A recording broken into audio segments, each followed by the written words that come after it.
বন্ধুরা, আমি একটা অঙ্ক বলছি, শোনো। আমার বর আমার কাছ থেকে টাকা ধার নিয়েছিল 250 টাকা। এক সপ্তাহ পরে আবার টাকা ধার নিল 250 টাকা।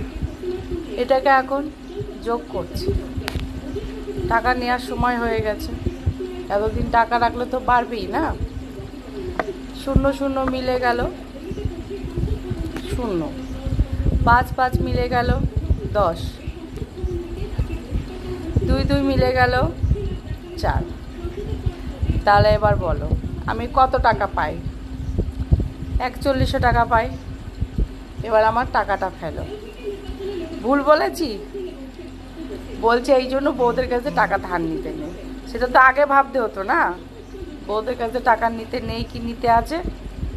এখন আমার টাকার হিসাব করে ফেলেছি, 4100 টাকা হয়েছে, আমি এখন আমার টাকা চেয়েছি। আমি কি কোনো অন্যায় কথা বলেছি? আমার টাকা দিতে হবে, টাকা দাও। তোমরাও বন্ধুরা বলো, আমি ঠিক বলেছি না ভুল বলেছি?